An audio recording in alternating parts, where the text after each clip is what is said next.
Assalamualaikum warahmatullahi wabarakatuh. Perkenalkan, saya Amara Eka Putri dari kelas Sistem Informasi Reguler 5B. Di sini saya akan menjelaskan tentang diagram WBS yang telah saya buat. Sebelumnya kita harus mengetahui dulu apa itu WBS. WBS atau Work Breakdown Structure adalah sebuah penggambaran aktivitas kerja proyek dalam bentuk visual yang menggambarkan aktivitas-aktivitas yang akan dikerjakan untuk membantu dalam perencanaan, pengorganisasian, sampai proyek selesai dikerjakan sesuai dengan waktu yang telah ditentukan. Nah, dalam skripsi yang saya analisis, si penulis menggunakan metode waterfall dalam metode pengembangan sistem informasi. Nah, metode waterfall ini sendiri menggambarkan pendekatan yang cukup sistematis dan berurutan dalam pengembangan software. Dalam skripsi ini, penulis menggunakan 4 tahap. Yang pertama itu analisa kebutuhan, yang kedua itu desain sistem, yang ketiga itu implementasi atau pengkodean sistem, dan yang keempat itu pengujian. Untuk lebih lanjutnya, akan saya jelaskan pada diagram WBS berikut ini. Judul skripsi Pengembangan Sistem Informasi Perpustakaan Berbasis Web di SMK Muhammadiyah 1 Yogyakarta, disusun oleh Husin Nanda Perwira, Universitas Negeri Yogyakarta. Tujuan dan sasaran. Tujuannya adalah untuk 1. Membuat sistem informasi perpustakaan SMK Muhammadiyah 1 Yogyakarta ditinjau dari pencatatan absensi, pencarian koleksi buku, pendataan peminjaman buku dan pengembalian buku, serta pembuatan laporan data peminjaman dan buku perpustakaan.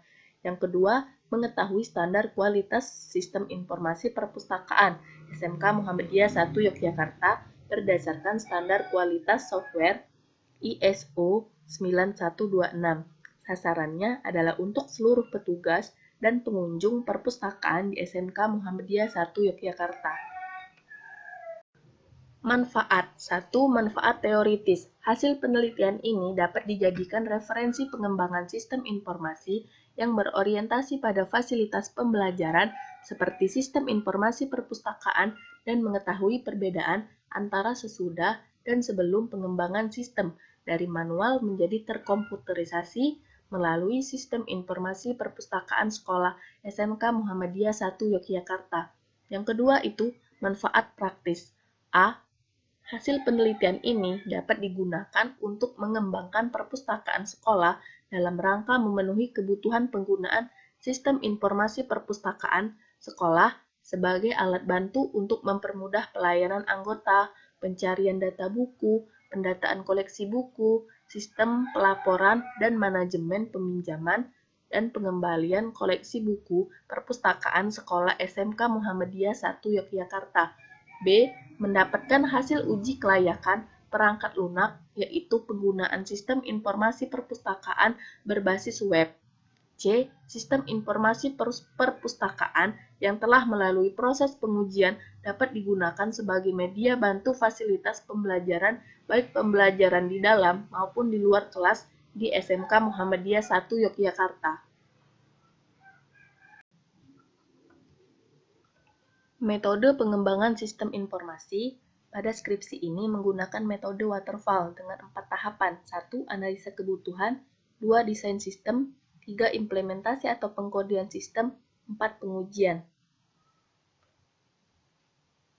Untuk diagram WBS-nya akan saya jelaskan pada gambar berikut ini.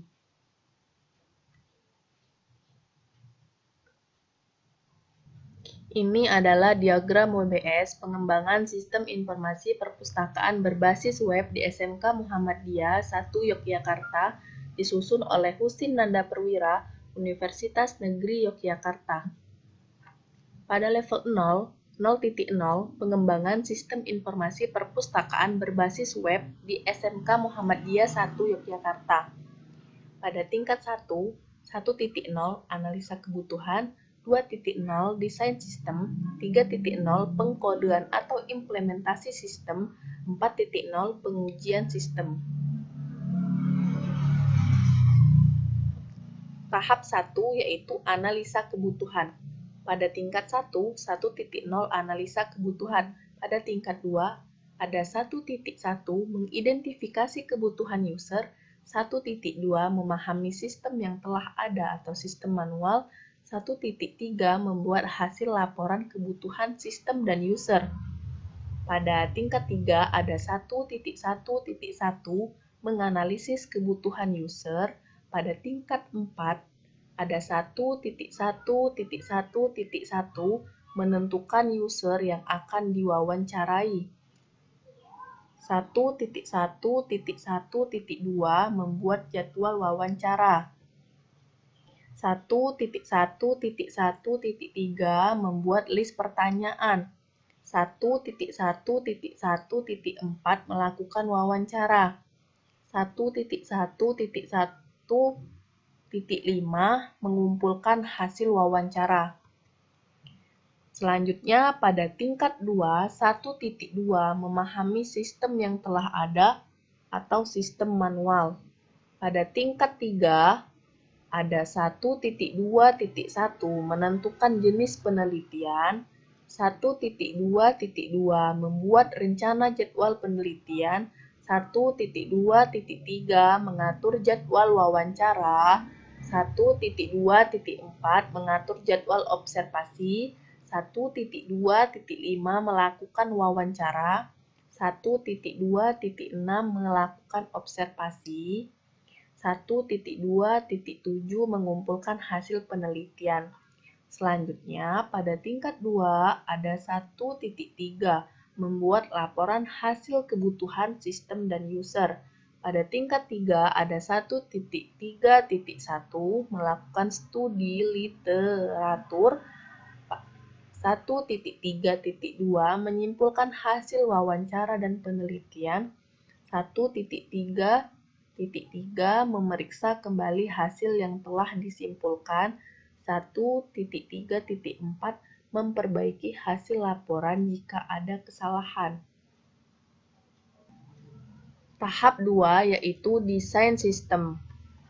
Pada tingkat 1 ada 2.0 desain sistem. Tingkat 2 ada 2.1 menentukan rancangan pemodelan sebuah sistem. Tingkat 3 ada 2.1.1 menentukan software. 2.1.2 menentukan database. 2.1.3 menentukan user interface.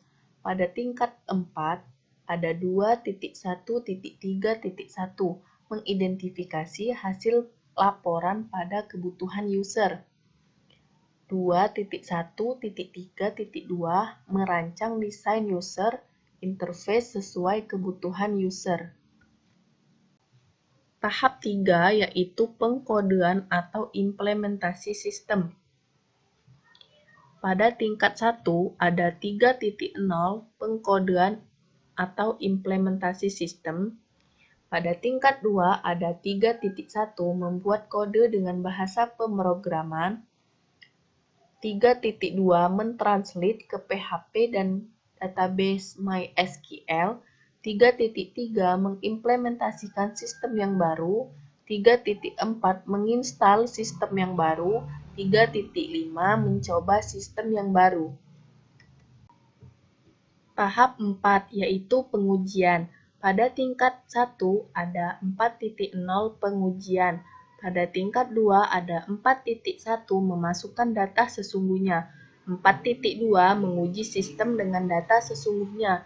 4.3 menguji alpha testing. 4.4 menguji beta testing.